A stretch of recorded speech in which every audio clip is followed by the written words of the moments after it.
बिस्मिल्लाहिर्रहमानिर्रहीम। अस्सलामु अलैकुम। जज़ल्लाहु अन्ना सय्यिदिना मुहम्मदन सल्लल्लाहु अलैहि वसल्लम व अहलुहु। डियर स्टूडेंट्स, आज का जो हमारा टॉपिक है वो है जॉल्स लॉ। जॉल्स लॉ क्या होता है? The amount of heat energy generated in a resistance due to the flow of charge is equal to the product of square of current resistance R and the time period during which current is flow through the resistance. किसी भी तार में जो current गुजरता है उसकी वजह से जो हीट एनर्जी पैदा होती है वो करंट के स्क्वायर के रेजिस्टेंस की और टाइम के क्या होती है, डायरेक्टली प्रोपोर्शनल होती है, और इसे हम क्या कहते हैं, जॉल्स लॉ कहते हैं। फॉर एग्जांपल, जब इलेक्ट्रिक चार्ज किसी बल्ब में से या किसी रेजिस्टेंस में से गुजरता है तो वो कुछ अमाउंट में तो उसकी एनर्जी को डिवाइस को चलाने के लिए यूज होता है, बाकी कुछ अमाउंट में जो एनर्जी होती है वो हीट की सूरत में जाया हो जाती है। इसे हम हीट एनर्जी कहते हैं। तो ये हीट जो होती है ये कैसे खारिज होती है और कैसे इसका जो है जॉल्स लॉ का रिलेशन बनता है वो हम बनाते हैं। सपोज कि हमारे पास एक रेजिस्टेंस है, जैसा कि ये हमारे पास एक रेजिस्टेंस दिखाई हुई है और यहाँ पर एक हमारे पास एम्पीयर मीटर लगा हुआ है और यहाँ पर ये एक बैटरी के साथ अटैच है। तो बैटरी के साथ अटैच है तो यहाँ पे हमारे पास ऊपर यहाँ पर वोल्ट मीटर लगा हुआ है। वोल्ट मीटर हमेशा हम पैरेलल में लगाते हैं और यहाँ पर ये हमारे पास वोल्ट मीटर लगा हुआ है। तो यहाँ पर पॉजिटिव चार्ज है, यहाँ पे नेगेटिव चार्ज है। यहाँ से करंट जो है इस साइड की जानिब फ्लो करेगा, तो यहाँ से इसकी डायरेक्शन यहाँ पे है। तो ये हमारे पास एक सर्किट डायग्राम बनाई हुई है। यहाँ पे जब ये चार्ज फ्लो होगा तो चार्ज फ्लो होने की वजह से करंट पास होगा। करंट पास होने की वजह से रेजिस्टेंस के क्रॉस कुछ एनर्जी का लॉस होगा जो कि हीट की शक्ल में होगा। उसे हम हीटिंग इफेक्ट भी कहते हैं, heating effect of current. Current का हीटिंग इफेक्ट भी कहते हैं। जब किसी तार में से करंट गुजरता है तो वो उसके अंदर कुछ एनर्जी लॉस हो जाती है रेजिस्टेंस की वजह से, तो वो हीट की शक्ल में एनर्जी क्या होती है, लॉस होती है। जैसा कि आप स्टूडेंट्स जानते हैं कि करंट का formula I is equal to Q over T के इक्वल था। Flow of charges in a unit time is called as current.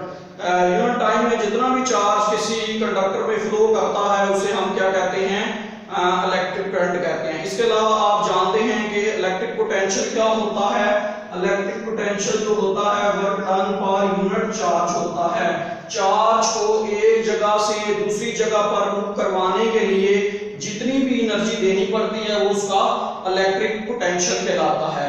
उसके अलावा एक फार्मूला आपने और पढ़ा था, V is equal to IR के इक्वल था। तो V is equal to IR क्या था, ये रेजिस्टेंस का फार्मूला था।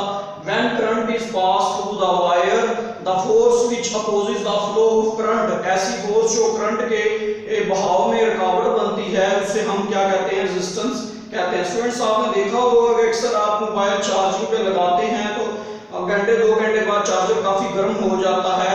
वो हीटिंग इफेक्ट की वजह से क्या हो जाता है, गर्म हो जाता है।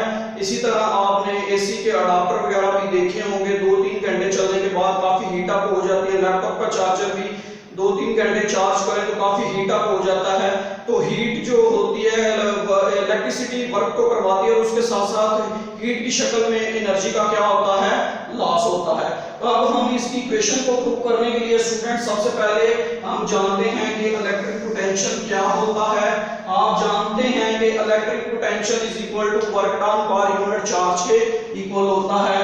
तो V is equal to W work done over charge आ जाएगा। तो यहाँ पर QV किसके बराबर आ जाएगा, QV is equal to work done. तो यहाँ पर ये वर्क डन के इक्वल आ गया। पावर को हम डिफाइन करते हैं, power is defined as work done per unit time is called as power. तो पावर का फार्मूला स्टूडेंट्स आप जानते हैं, power is equal to work done over time के इक्वल आएगा। जैसा कि स्टूडेंट्स यहाँ पे वर्क डन का फार्मूला किसके इक्वल है, QV के इक्वल है। तो यहाँ पे हम QV लगा देंगे और यहाँ पे हम T लगा देंगे। अब हम Q ओवर T को अलग कर लेंगे और V को उसी तरह लेने देंगे।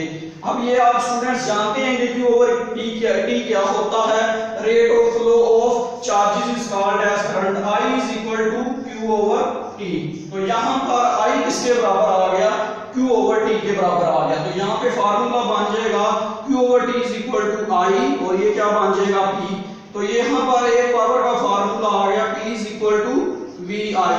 तो ये पावर का पहला फार्मूला हमारे पास आ गया। ठीक है, अब हम दूसरे फार्मूले की जानिब चलते हैं। दूसरा फार्मूला पावर का क्या होता है, P is equal to VI होता है। P is equal to VI है और जबकि आप जानते हैं कि ओहम्स लॉ जो होता है V is equal to IR के इक्वल होता है।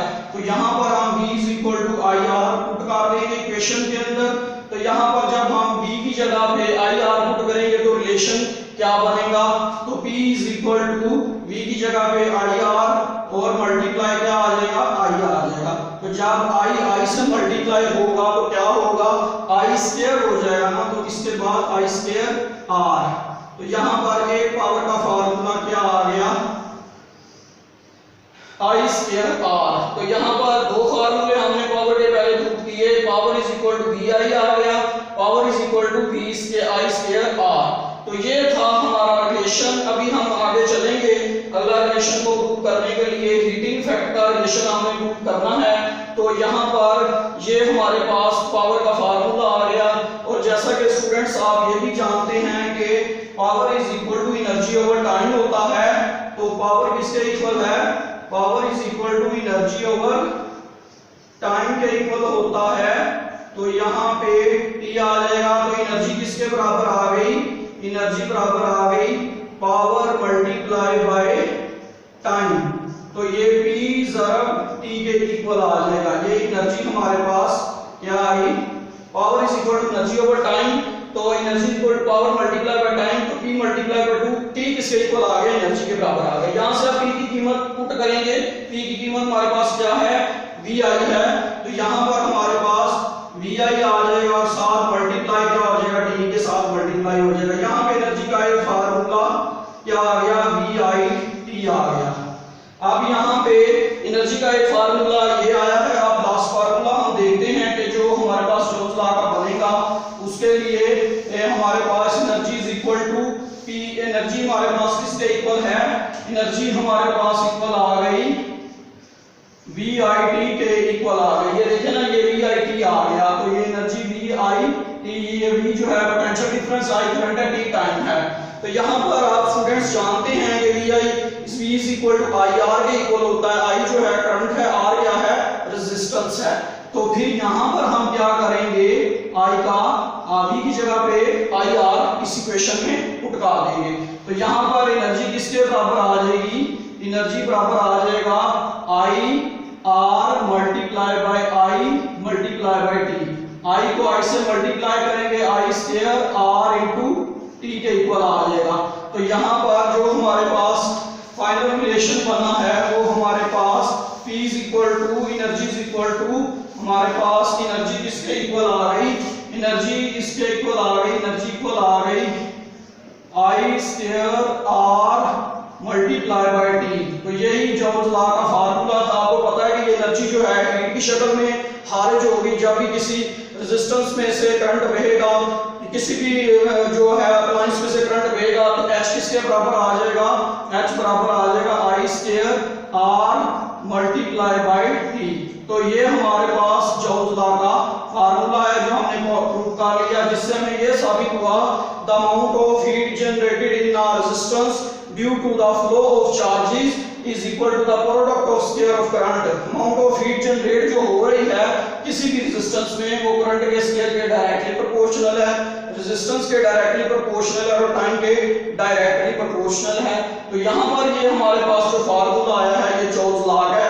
Joule's law is equal to I square R multiply multiply by D. H जो है यहाँ पर हीटिंग इफेक्ट है, एच हीट एनर्जी जो है करंट के स्केयर के डायरेक्टली प्रोपोर्शनल है, रेजिस्टेंस के डायरेक्टली प्रोपोर्शनल है और टाइम के डायरेक्टली प्रोपोर्शनल है, ड्यूरिंग विच करंट जो है इस रेजिस्टेंस के अंदर से फ्लो करेगा। तो यहाँ पर ये वोल्ट मीटर वोल्टेज को मेजर करने के लिए और एमीटर जो है करंट के मेजर करने के लिए यूज किया जाएगा। तो ये था स्टूडेंट्स आज का हमारा टॉपिक जॉल्स लॉ, जो कि हीटिंग इफेक्ट है करंट का। करंट की वजह से हीट क्या होती है, प्रोड्यूस होती है। जब भी करंट किसी भी चीज में से गुजरता है तो उसमें जो लॉस होता है हीट की शक्ल में, तार गर्म हो जाती है या कोई भी इक्विपमेंट के अंदर से गुजरता है तो वो गर्म हो जाती है, तो वो हीट एनर्जी होती है जो करंट के फ्लो होने की वजह से, चार्जेस के फ्लो होने की वजह से होती है। आपने हीटर देखा होगा नाइक्रोम वायर का, उससे अंदर से बहुत ज्यादा हीट एनर्जी जनरेट होती है, ऐसे उसका वो फिलामेंट बना होता है, बहुत करीब होता है, तो जिसको हम हीटिंग इफेक्ट के लिए क्या करते हैं, यूज करते हैं। तो ये था जॉल्स लॉ। स्टूडेंट्स अगर आपको मेरा ये टॉपिक क्लियर समझ आ गया तो प्लीज मेरे चैनल को सब्सक्राइब कीजिए ताकि मेरे हर आने वाली नई वीडियो का आपको नोटिफिकेशन मिल सके। शुक्रिया, अल्लाह हाफिज।